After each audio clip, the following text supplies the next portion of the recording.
On est ravis, on vient de faire un concert incroyable à Rennes, ici, dans Le Liberté, avec plein de monde. Et pour nous, c'était très important d'avoir avec nous un bon bagad. Le bagad, c'est un petit peu comme la brass band de la musique celte. Ça donne la pêche, c'est l'énergie, c'est un petit peu comme l'orchestre symphonique qui fait possible la cinquième. Le bagad a une puissance incroyable. On a eu le bagad de saison Sévigné.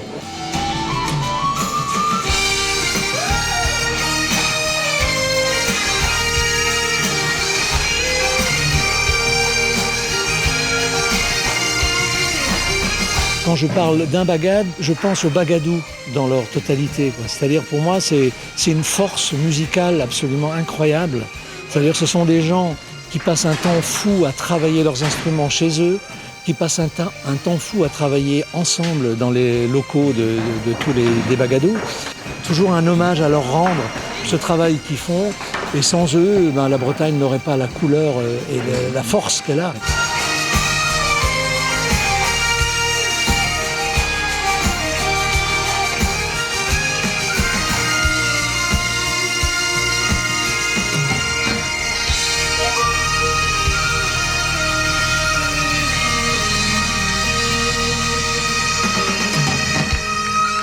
Dans l'ensemble de l'association, on est à peu près 130.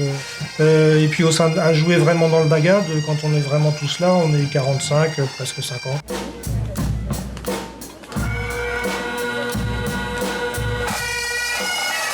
On a ce qu'on appelle le bagadique. Alors ça peut être soit des élèves conformes, soit des gens aussi qui ont arrêté de jouer dans le bagad. Donc ils préfèrent jouer plus tranquillement au bagadique. Et ça permet à tous les jeunes de se poser sur eux aussi et de progresser.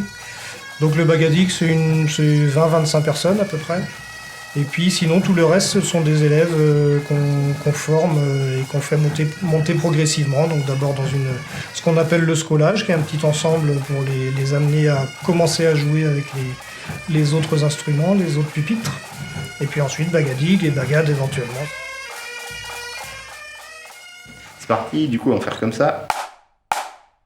Donc au sein de l'association, j'ai plus d'une dizaine d'élèves ici.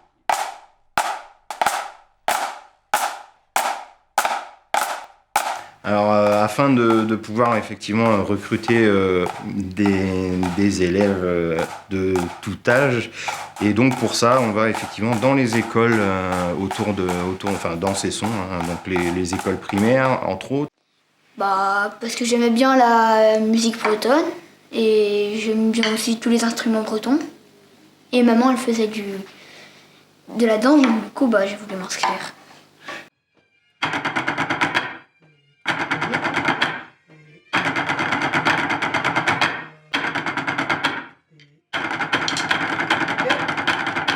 Je suis enseignant pour Sonerion au bagad de Cesson. J'enseigne la bombarde.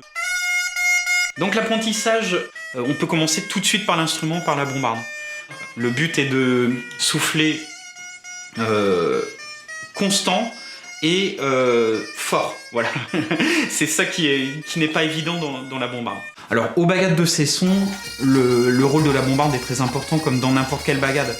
C'est-à-dire que il est comme dans n'importe quel bagad, c'est l'instrument meneur mélodique, donc c'est l'instrument aussi. On a réussi à créer des instruments plus longs pour faire les basses, comme dans un groupe de rock ou un groupe de reggae. Le bagad de Cesson est très dans la composition et très dans l'arrangement, ce qui fait sa force, ce qui fait aussi que maintenant il est en première catégorie. C'est un bagad renommé par ses arrangements, par sa manière d'écrire. Pour les bombardes, pour les cornemuses. Donc nous en fait on joue un instrument écossais et on pratique un répertoire breton dessus, et écosse-irlandais aussi, mais surtout breton en bagad. Il y a à la base ce qu'on appelle le Conan Discount, donc c'est un rapport de questions-réponses, le chanteur. Dans la culture bretonne, la cornemuse elle est un petit peu en fond, si on peut dire. Et la bombarde amène, effectivement, elle est leader, quoi. Mister Yanis. Alors la cornemuse, il y a tout d'abord un chanteur sur lequel en fait on va jouer les notes. Ce chanteur il est raccordé à une poche qu'on va gonfler. Et puis ensuite il y a les bourdons qui vont faire l'accompagnement de basse qui va accompagner la mélodie de la cornemuse en fait. Et toute la complexité de l'instrument, ça va être de réussir à gonfler la poche suffisamment pour que tous les bourdons fassent le bruit qu'ils sont censés faire, pour qu'on puisse également jouer la mélodie au chanteur et réussir également à désynchroniser son souffle des mouvements de doigts. L'ouverture des cours en général, c'est à partir de 7 ans. On va commencer par practice, instrument d'étude, comme un petit pipeau en plastique, et on apprend le doigté d'abord, qui est très complexe parce que comme c'est un son continu, on doit découper toutes les notes avec tout un système d'appoggiature, d'ornementation. C'est-à-dire qu'un effet frappé, un effet levé pour découper tout ça. Donc on doit d'abord apprendre ça sur le practice. En moyenne, c'est 1 an. Ça dépend, c'est des moyennes. On va dire que c'est 1 an de practice et ensuite la cornemuse, on passe à l'instrument.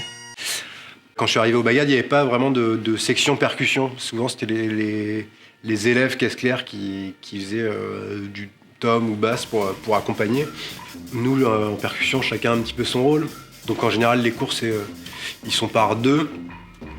Donc on apprend à tenir ses baguettes, on apprend de la technique instrumentale, on apprend le solfège rythmique. Et puis on leur fait pratiquer sur les instruments le plus possible. Mon rôle, en tout cas, en tant que pensionneur, c'est vraiment donner les départs, les arrêts, le tempo. Moi, je ne sais pas faire autrement qu'en bougeant, en fait. Là, chacun a sa façon de diriger en tant que pensionneur. Moi, je sais que je n'arrive pas à être statique. Et je sais que voilà, il faut que je bouge aussi pour donner le dynamisme et le tempo. Moi, j'interviens vraiment au moment où on joue tous ensemble.